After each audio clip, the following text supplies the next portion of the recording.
Assalamualaikum warahmatullahi wabarakatuh. Allahumma sholli ala Sayyidina Muhammad wa ala ali Sayyidina Muhammad. Pemirsa yang dirahmati Allah, marilah kita simak ceramah dari Kiai Haji Abdullah Gimnastiar dengan tema Hidup Bahagia dengan 5S. Sebelumnya marilah kita perbanyak sholawat minimal 1000 kali sehari, agar hidup kita penuh barokah dan mendapatkan syafaat kelak. Jangan lupa berikan dukungan kepada channel kami dengan memberikan super thanks seikhlasnya. Mari kita doakan semoga Agim sekeluarga dan para penonton YouTube ini diberikan kesehatan dan diberikan kebahagiaan dunia dan akhirat. Amin ya robbal alamin. Alhamdulillahilladzi qala an nafsihi laysa kamitslihi syai' wa huwas sami'ul basir. Walhamdulillahilladzi ja'alana minal muwahhidin. Walhamdulillahilladzi ja'alana min ummati sayyidina Muhammad sallallahu alaihi wasallam. Amma ba'du. Allahumma salli wa sallim wa barik ala sayyidina Muhammadin al-fatih lima ughliq wal khatim lima sabaq nasiril haqqi bil haqqi wal hadi ila siratal mustaqim wa ala alihi haqqa qadrihi wa miqdarihi al-'azim. Para tuan guru, para masyayikh, para kiai yang dimuliakan Allah, jamaah yang ingin akidahnya murni, saya pun sedang berusaha selalu memurnikan akidah saya. Jadi saya ini bukan merasa paling murni, tapi sedang berusaha menghubungkan kalbu ini dengan kalbu Rasulullah, menghubungkan akal kita dengan pemahaman Rasulullah sallallahu alaihi wasallam, menghubungkan ruh kita dengan ruh Rasulullah sallallahu alaihi wasallam. Akidah ahlu sunnah itu tidak keluar dari Al-Quran dan sunnah. Cuma sayang, sifat 20 yang dulu mudah itu sekarang dianggap sulit karena tidak bersanad. Maka sekarang malam ini saya ringkas. Mau nggak dapat ringkasannya? Mau? Ya. Jadi ternyata tauhid itu kalau mau dibagi-bagi bisa banyak. Kalau di kajian-kajian yang sudah direkam oleh kawan-kawan kita, saya pernah menjelaskan tauhid surat Al-Ikhlas, ada ahadiyah, ada samadiyah. Sekarang ada pembahasan tauhid yang barangkali jarang dibahas juga, yang dituliskan dalam surat Asy-Syura ayat 11. Di lafaz awalnya disebut falikul habbi wan nawa. Ini disebut dengan tauhid af'al. Apa namanya? Tauhid af'al. Bahwa tiada di alam semesta ini yang berbuat, yang berperan kecuali Allah Subhanahu wa ta'ala. Kenapa Allah sebut habbi? Kenapa Allah sebut biji? Biji itu kecil sekali. Jangankan kamu yang besar, biji kecil pun Allah yang mencipta. Biji kecil pun Allah lah Tuhannya. Tuhannya si biji adalah Allah, apalagi tubuh ini. Ini disebut dengan tauhid af'al. Ini yang mudah ya. Kalau susah belajar sifat 20, saya kasih yang mudah. Ini yang mudahnya. Kita loncat langsung masuk tengahnya. Laisa kamitslihi syai'. Laisa, tiada. Kamitslihi, yang seperti semisalnya. Itu dua tuh, ka misli. Ka seperti, misli semisalnya. Jangankan mirip dengannya, mirip dengan yang semisalnya pun tiada. Paham? Laisa ka mislihi syai', sesuatu pun. Tapi Al-Imam Fakhruddin Ar-Razi, nama saya Ar-Razi, tapi bukan Fakhruddin ya, itu Fakhruddin Ar-Razi. Ternyata imam ini dikafirkan oleh kelompok ekstrim ya, cuma karena dia tidak sesuai dengan kelompok Hanabilah di zamannya. Apa kata Imam Fakhruddin Ar-Razi? Laisa kamitslihi syai'. Ka di situ menguatkan misli, artinya tiada yang serupa dengannya sesuatu pun. Coba bayangkan semua yang kita tahu. Coba bayangkan. Sudah. Coba bayangkan semua yang kita tahu. Mulai dari malaikat, aras, kalau tahu. Pernah ke ujung bumi? Ujung Medan aja belum ya? Udah pernah ke ujung Sumatera? Udah pernah ke Sabang belum? Udah pernah ke Mentawai belum? Belum. Jangankan ujung langit, ujung bumi pun kita belum lewati. Ujung Sumatera pun kita belum lewat, apalagi ujung langit. Maka sungguh main-main jika ada orang membayangkan Allah bertempat di satu tempat. Laisa kamisli syai', ini namanya tauhiduz zat. Apa namanya? Bahwa zat Allah itu sesuatu yang berbeda dengan segala sesuatu. Mahma tasawwarta bibalik fallahu bikhilafi dzalik. Apapun yang terbayang di dalam dirimu mengenai Allah, Allah berbeda dengan itu. Bayangkan apa saja, Allah beda dengan itu. Sebut istawa, terbayang sesuatu? Allah bersemayam di atas aras, terbayang sesuatu? Allah bukan begitu. Disebutkan dalam surat Al-Fat, yadullah fawqa aydihim, tangan Allah di atas tangan mereka. Terbayang tangan? Allah bukan begitu. Paham? Ada hadis Nabi, yanzilu rabbuna, Allah turun setiap sepertiga malam terakhir. Terbayang sesuatu? Turun, terbayang apa? Dari atas ke bawah. Allah bukan seperti itu. Gampang nggak akidahnya? Jadi nggak perlu pakai takwil, nggak perlu juga pakai tajsim, nggak perlu ditakwil-takwil, diakal-akali, nggak perlu juga diserupa-serupakan dengan jisim. Cukup katakan Allah beda dengan semua itu. Inilah penjelasan imam ahli hadis dulu, namanya Imam Al-Khattabi. Imam siapa?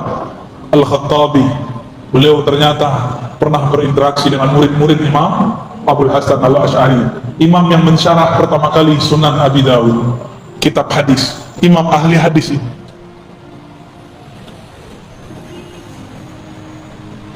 Terus di ujung ayat, wa huwas sami'ul basir. Dia yang maha sami', maha mendengar, dia yang maha melihat. Ini disebut dengan tauhid sifat, dan juga disebut dengan tauhid asma, atau asma dan sifat. Allah menyebut dirinya sami' basir, tapi Allah juga sebut manusia dalam surat Al-Insan, faja'alnahu sami'an basira. Kami jadikan manusia mendengar dan melihat. Apa bedanya? Bedanya, wa huwas sami'ul basir. Itu pakai alif lam, yang ini tidak pakai alif lam. Yang pakai alif lam itu Allah Subhanahu wa ta'ala. Alif lam bagi ahli nahwu menunjukkan satu makna ma'rifah. Bagi ahlul haqiqah diartikan ini kesempurnaan kamaliyah Allah Subhanahu wa ta'ala. Alifnya alif kamaliyah, jamaliyah. Lamnya lam jalaliyah, keagungan Allah Subhanahu wa ta'ala. Jadi berapa tauhid kita? Tauhid af'al, tauhid zat, tauhid asma dan sifat. Tapi tauhid asma sifat kita beda dengan asma sifat kelompok sebelah. Kelompok sebelah memaksakan bahwa Allah itu bertempat. Kata imam dia, Allah jika turun sepertiga malam terakhir, dalam kitabnya Isbatun Nuzul, syarah Isbatun Nuzul, syarah hadis Isbatun Nuzul, kata dia, Allah jika turun dari aras, dia turun tanpa meninggalkan aras, tapi benar-benar turun, berpindah dari atas ke bawah, tapi aras tidak ditinggal. Pusing kan? Itu namanya jam'u baina mutanaqidain, menggabungkan dua hal yang bertentangan. Turun dari atas ke bawah, kata dia. Benar, turun dari atas ke bawah. Tapi Allah tidak meninggalkan aras. Dia mencoba memikir-mikirkan zat Allah, maka dia mengatakan Allah nuzul dengan zatnya. Padahal Nabi, sahabat Nabi, Ibnu Abbas, Ibnu Mas'ud mengatakan, la tatafakkaru fi zatillah. Jangan pernah fikirkan zat Allah. Dia fikirkan zat Allah. Disitulah halalnya, zallatnya, kekeliruan daripada imam yang bernama Ibnu Taimiyah. Dan itu harus diakui. Siapa yang pertama lagi berbicara bukan saya, tapi muridnya sendiri bernama Imam Az-Zahabi, Imam Ibnu Katsir. Dua murid ini pernah berbicara. Imam Zahabi terang-terangan, kata beliau, seandainya guruku tidak mengatakan istawa dengan zat, maka dia benar-benar jadi salaf. Maka saya sampaikan cinta saya kepada teman-teman yang mengaku salafi. Jika antum benar-benar ikut ulama salaf, hapuslah lafaz zat. Katakan nuzul turun, selesai. Tidak usah bayangkan. Tak katakan istawa, selesai, tidak usah diterjemahkan. Katakan niat, tapi bukan niat ini. Tapi jangan ditakwil, dibayang-bayangkan. Ya. Namun zaman ini zaman yang sudah berbeda. Orang-orang sudah banyak mulai terjebak pada menyerupakan Allah dengan benda. Disitulah ilmu Imam Ghazali mulai dipakai. Apa kata Imam Ghazali? Belajar ilmu kalam, ilmu akidah itu sebenarnya tidak wajib sampai ada umat tergelincir. Sekarang kita dengar langsung mereka mengatakan akidah Asy'ariyah sesat. Benar gak? Ini medan sudah dikepung, Pak. Medan sudah dikepung. Mereka sudah punya kampus. Kapan Wasliyah punya kampus? Kapan NU di sini punya kampus? Kalau Muhammadiyah sudah ada, tapi Muhammadiyah tidak bergerak di bidang itu. Ya ulama-ulama, tuan-tuan guru yang ahli sunnah di sinilah harus buat kampus. Kalau bisa buat juga yang tidak berbayar. Kadang-kadang orang mau menukar akidahnya cuma karena gratisan, karena merasa hidup susah, tidak bisa bayar SPP, kemudian ganti akidah. Ini yang terjadi. Jika dia awal-awal sudah ganti akidahnya, apalagi nanti ketika dia selesai. Maka kita doakan semoga tuan guru kita yang ada di sini ahlu sunnah, mereka diperkuatkan oleh Allah, diilhamkan supaya berani, supaya tidak takut kecuali hanya kepada Allah Subhanahu wa ta'ala.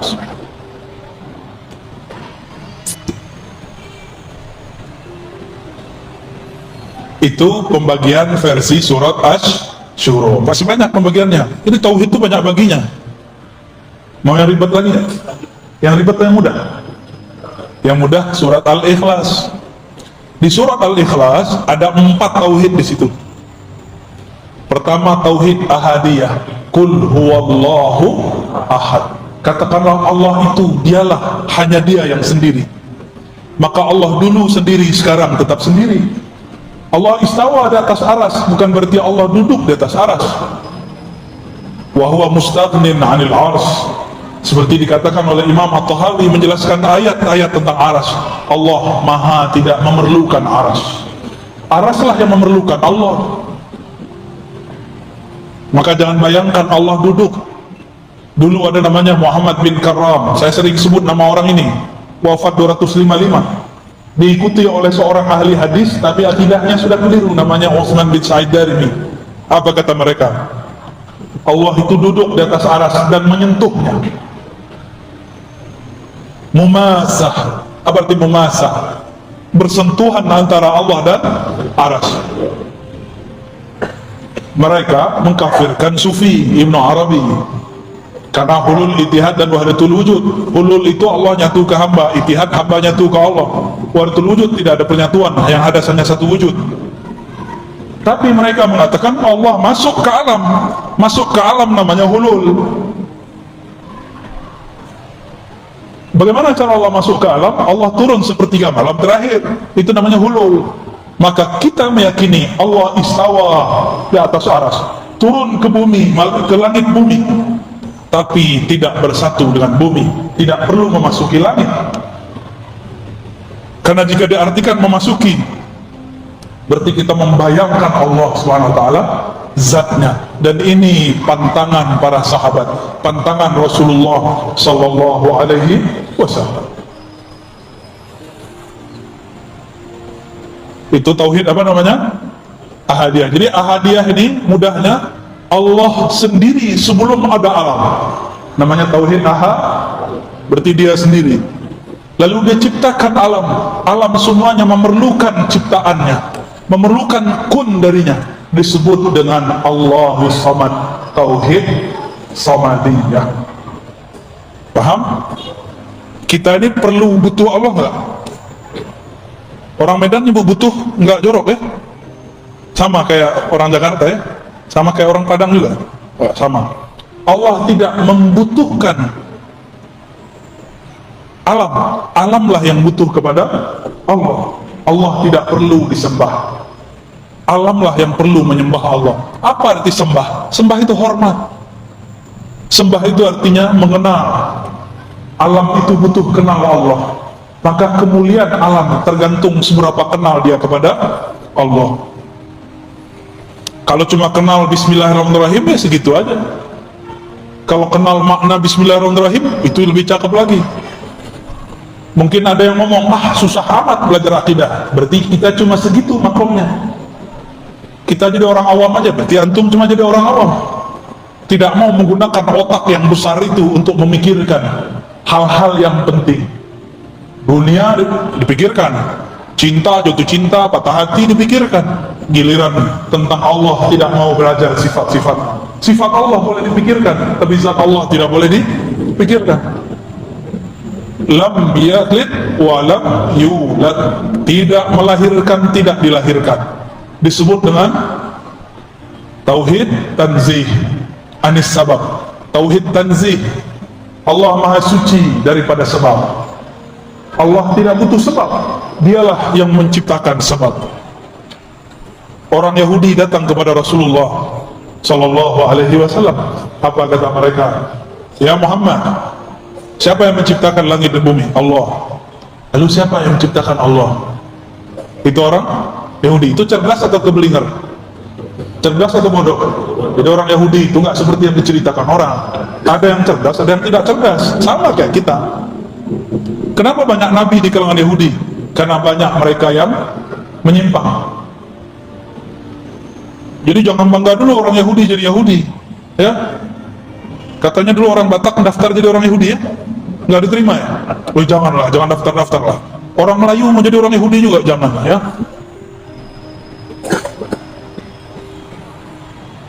Lam yalid wa lam yulad. Allah tidak melahirkan, tidak dilahirkan. Berarti Allah tidak menyebabkan sesuatu atau disebabkan sesuatu, tapi dialah yang menciptakan semua sebab. Allah yang menciptakan semua sebab. Ini tauhid namanya apa? Tanzih anis sabab, daripada sebab. Banyak pembagian tauhid. Ada lagi, walam yakul lahu kufuwan ahad. Apa artinya? Tidak ada yang sekufu. Apa arti sekufu? Biasanya pembahasan sekufu itu pembahasan orang nikah. Syarif masyarif, sayyid masyayid, ustadz ma ustazah. Enggak begitu, ya. Ini bab lain. Kufuan artinya banding. Tidak ada yang sebanding semisal dengannya. Ini namanya tauhid tanzih yang kedua, anit tasbih. Tanzih daripada keserupaan. Apa arti tanzih? Allah maha suci. Gimana? Panas nggak palanya? Udaranya panas, ya. Medan memang panas, ya. Ada berapa tauhid? Versi surat Al-Ikhlas. Jadi beda ayat, sudah beda jurus, sudah beda pembagian. Jadi kalau mau bagi-bagi tauhid, banyak tauhid itu, bukan hanya 3. Oke, ada lagi pembagian tauhid. Surat An-Nas, Qul a'udzu birabbil falaq, disebut tauhid rububiyah. Qul a'udzu birabbin nas, rabbin nas, rabbil falaq, rabb. Ini disebut tauhid rububiyah. Apa arti rububiyah? Pencipta. Kembalinya kemana? As-Samad, cabang dari tauhid As-Samadiyah. Terus Qul a'udzu birabbin nas, malikin nas, ilahin nas. Malikin nas, ini penjelas makna rububiyah. Karena Allah menciptakan alam, dialah yang memiliki alam, dialah raja alam semesta. Disebut tauhid mulkiyah, cabang daripada tauhid rububiyah. Gak perlu diganti-ganti, itu cabang. Lalu ada pembagian yang lain. Ilahin nas, tauhid uluhiyah. Tauhid uluhiyah itu artinya apa? Apa arti ilah? Apa arti ilah? Rob Tuhan juga. Apa beda Rob dengan ilah? Sesembahan. Kalau Rob, Robbi, Robbana. Apa arti Rob? Allah, Tuhan yang bersifat mencipta.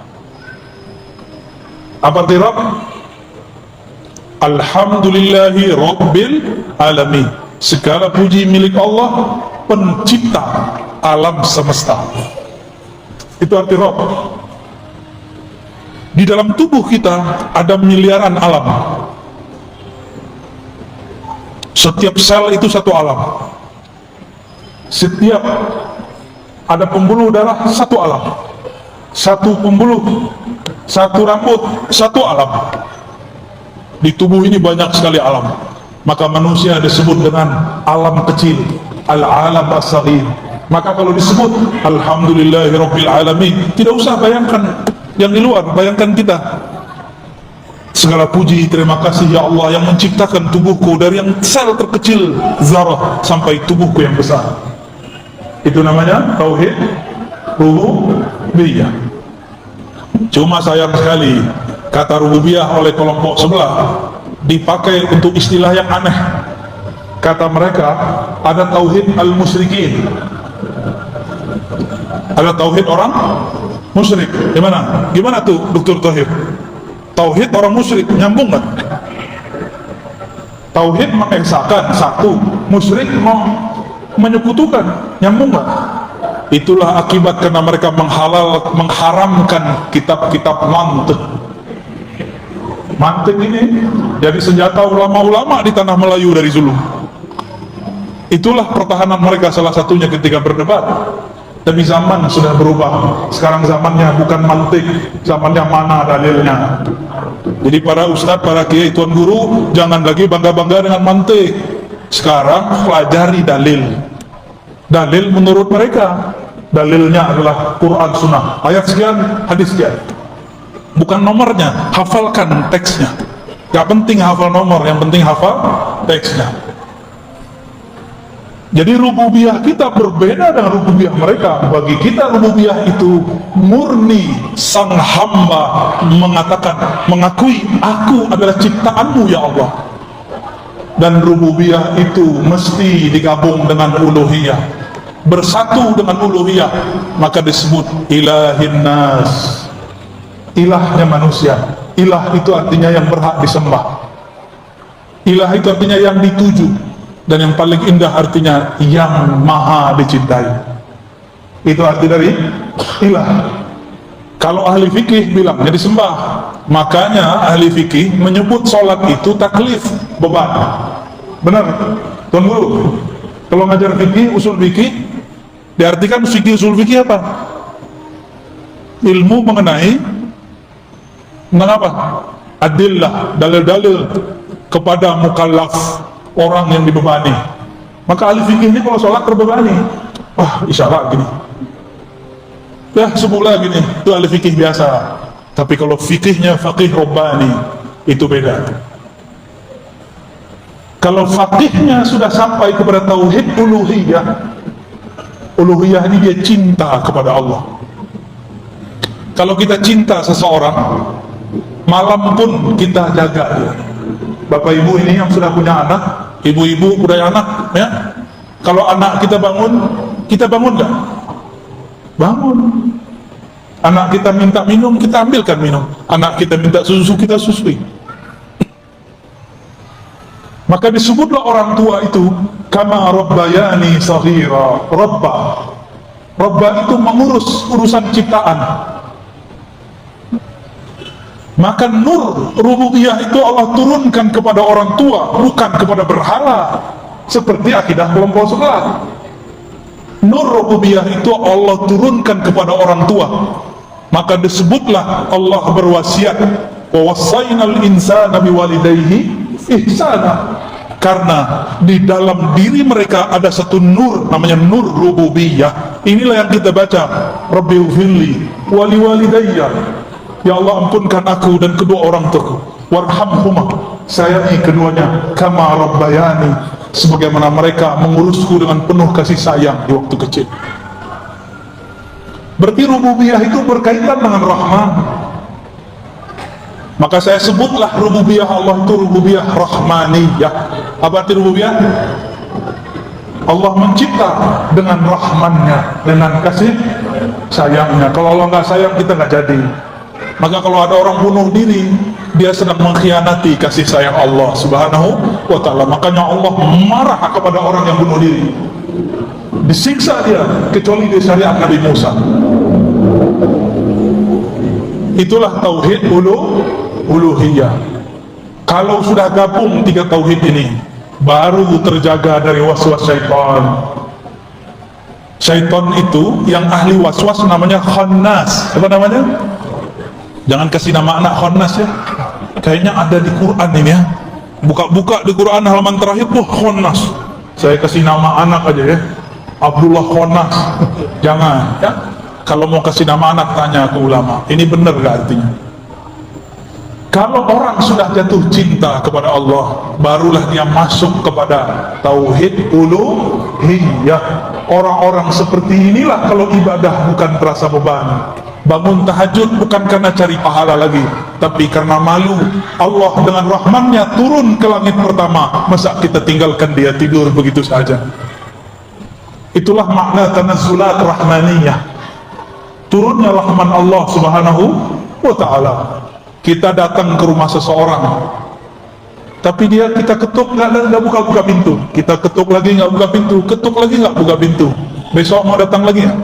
Kita tahu dia dari rumah. Itulah nasib orang yang ngaku cinta Allah, tapi ketika Allah membangunkan dia malam hari, mungkin dengan cara asbab buang air kecil, mungkin karena asbab mimpi baik, mimpi buruk, atau mimpi basah, dia tidak bangun, maka besok-besok Allah tidak mau menyapa dia lagi ya. Jadi tauhid uluhiyah itu beribadah bukan mukallaf, beribadah karena bab cinta, beribadah karena bab cinta. Gimana, udah cinta Allah belum? Kalau cinta Allah sering ingat Allah. Kalau cinta Allah pasti cinta Rasulullah sallallahu alaihi wasallam. Jika kita jatuh cinta seseorang, sudah lama tidak bertemu, disebut namanya, pasti hati ini bergetar.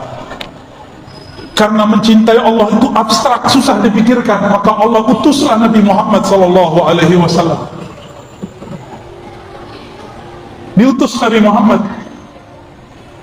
Dengan diutusnya Nabi Muhammad, maka orang jika pandang Allah, cukup dengan memandang Nabi Muhammad, mereka ingat Allah subhanahu wa ta'ala.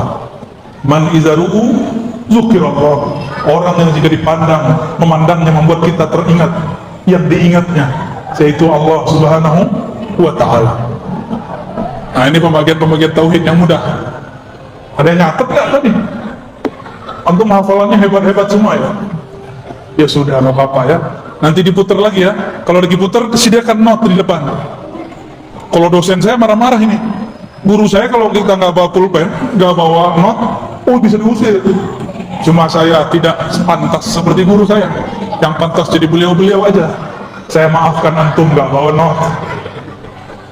Baik. Itulah kira-kira pembagian tauhid dari ragam macam. Ya, masih banyak pembagian tauhid. Nanti ada pembagian tauhid surat Al-Fatihah. Ada tauhid di basmalah, ada tauhid di alhamdulillah. Oh, banyak sekali pak tauhid. Jadi kalau mau bagi-bagi tauhid nggak cukup 3, bisa banyak. Ya, mau dalilnya mana ada.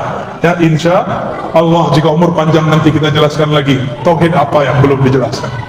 Wallahu a'lam bishawab.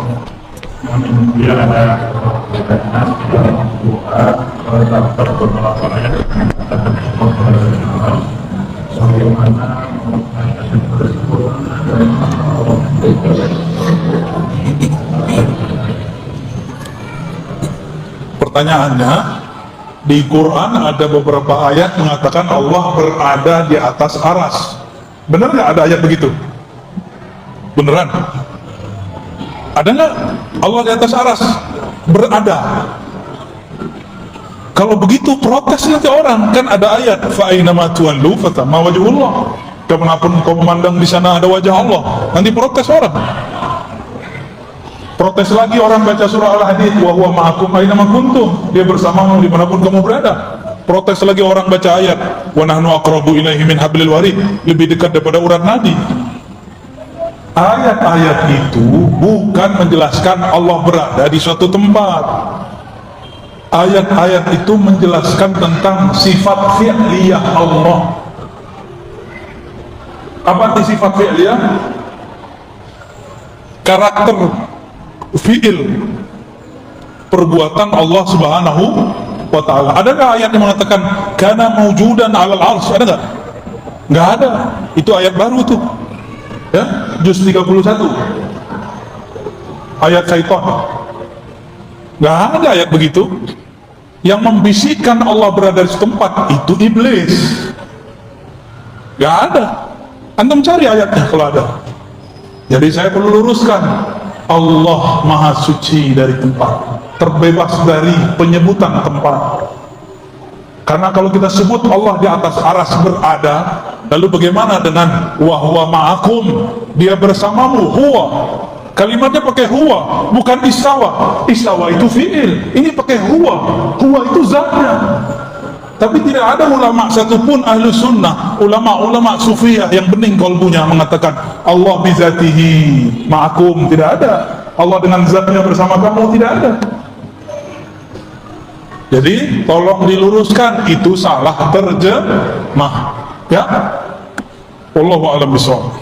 Bagaimana cara kita tetap menghadirkan Allah di saat kita diberi ujian, dan kapan menerima ketentuan Allah dalam sahabat tadi? Makanya belajar tentang Allah jangan hanya kepada ahli fikih, belajarlah kepada sufi. Sufi itu bukan orang yang pegang tasbih kemana-mana.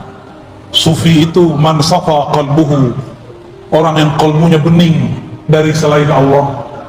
Itu disebut sufi. Itu bukan orang yang pakai kopiah kayak saya, pakai serban, bukan. Sufi itu man safa qalbuhu, orang yang bening kalbunya mimma siwallah, dari selain Allah. Para sufi karena cinta kepada Allah, maka dia lihat alam semesta ini adalah cintanya Allah, Rahman dan Rahimnya Allah. Hatta nyembelih itu bismillah, hatta minum bismillah, hatta bikin anak bismillah. Yang belum menikah mohon maaf ya, semuanya dengan nama Allah. Maka orang-orang yang kenal Allah pasti cinta. Tidak kenal, tidak sayang. Tidak kenal, tidak cinta. Kalau sudah cinta, saya sudah cinta nih sama Ustaz Thohir, Dr. Thohir, saya candain dia dari tadi, nggak marah-marah dia. Coba antum yang candain beliau, apa kata beliau? Kamu siapa? Lihat saya siapa? Pasti begitu. Tapi karena saya sahabat beliau, saya candain dari tadi, nggak marah-marah. Saya sebut Dr. Thohir ahli toharah, nggak marah dia. Padahal itu fikih paling basic. Beliau dalam hatinya ngomong, gak ada toharah, gak terima ibadah ente.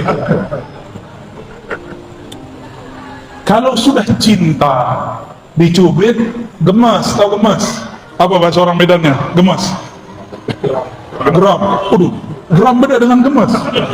Gemas itu pengen dicubit lagi. Saya sering buat contoh. Kalau kita dulu di sekolah, di madrasah, di kampus, ketika kita mau masuk ruangan, ada perempuan yang kita suka atau ada laki yang kita suka. Bagi perempuan beradu peluk. Jika kita suka sama dia, itu beradunya disyukuri atau dibenci? Dikenang-kenang ya. Nah itulah cinta. Cinta itu mengenang-kenang kejadian-kejadian. Ya, gimana? Tapi kalau nggak suka, jelek loh, lihat jalan dong, mata kok taruh di dengkul ya. Begitu kalau nggak suka. Ada orang jalan-jalan di tengah pasar, dia lagi buru-buru kesenggol preman, dia tak kenal preman. Apa kata preman? Apa kau? Hah? Dikejar dia tuh ya, kurang ajar kau, ini wilayah aku ini ya. Tapi kalau kenal gimana? Lah, Dr. Thohir, tohirkan saya. Preman bertato disenggol Dr. Thohir, malah minta ditoharohkan karena sudah kenal. Saya kaget dibawa oleh seseorang di satu kampung, pakai motor, pakai mobil dia sudah mau nyenggol itu motor orang di depannya. Ketika menyenggol, kena sedikit, sengaja disenggol, orang itu mau marah, udah mau turun tuh ya. Tahu-tahu dibuka kacanya, lah Ustaz, nggak jadi marah. Dulu saya kalau nyetir ada orang nyalip, saya sering marah. Apa kata orang di samping saya? Bang, Kalau itu yang nyalip kamu, jamaah kamu bentak-bentak, ntar kamu malu nggak? Iya juga ya. Begitu. Jadi bagaimana cara supaya musibah tidak berat? Ujian itu musibah. Musibah itu sesuatu yang dikenakan ke badan, dikenakan ke hati pikiran. Jika sudah cinta kepada Allah, terasa seperti cubitan kekasih, maka kita malah pengen dicubit lagi. Jika tidak ada cubitan, malah kita cari-cari yang cubit yang baru. Gitu ya? Cukup? Terakhir dan mohon izin kepada Bapak Ibu habis pengajian ini tidak ada dalam salaman dan kami akan sholat di luar negeri karena mau mohon biar penjelasan tentang bagaimana tanggapan beliau terhadap paham salafi. Paham salafi wahabi. Salafi wahabi sama. Mereka itu saudara kita. Mereka masih syahadat kan? Meskipun mereka menganggap kita tidak bertauhid yang benar, kita tidak perlu mengatakan hal serupa. Meskipun mereka mengatakan Dr. Thohir ini penyembah kubur karena suka ziarah kubur, saya mau diajak ziarah kubur, tapi karena waktu tidak cukup, saya mengatakan, sorry dokter, aku lagi tidak mau menjadi penyembah kubur. Kuburiyun, kita nih dituduh sebagai kuburiyun. Perlu nggak membalas orang yang tidak mengerti dengan emosi? Mereka itu cuma tidak mengerti kita. Mereka itu tidak kenal siapa kita. Wah, kita sebenarnya cinta mereka. Maka saya mengimbau kepada semua yang di kolbunya ada cinta kepada Allah, cinta kepada Rasulullah. Irhamu man fil ard. Sayangi makhluk di bumi. Jangankan salafi, anjing aja kita sayang, kucing aja kita sayang, ular aja kita sayang, kecuali ular yang manggu sholat. Hewan tidak berakal kita sayang, apalagi mereka. Tapi bagaimana sikap kita secara keilmuan? Secara keilmuan, namanya ilmu, itu boleh kritik mengkritik. Namun Allah mengatakan innamal mu'minuna ikhwah. Orang beriman itu bersaudara. Kecuali mereka sudah nggak anggap kita bersaudara. Sepertinya begitu. Karena imam mereka punya kitab tauhid. Kata imam mereka, sufi-sufi, asy'ari itu orang-orang sesat. Orang yang maulid itu sama dengan Nasrani. Orang yang tawassul itu syirik akbar. Antum dituduh syirik akbar. Akbar artinya apa? Syirik akbar sama dengan kafir. Sama, dan mereka nggak sadar itu. Mereka mengatakan tabarruk, ngambil berkah kepada orang soleh. Itu disebut dengan ubadul kubur, penyembah-penyembah kubur. Kalau begitu sahabat Rasulullah semuanya penyembah kubur, karena mereka suka berziarah kepada Rasulullah. Mereka bertabarruk dengan Rasulullah hayyan wa mayyitan, baik Nabi hidup ataupun sudah wafat.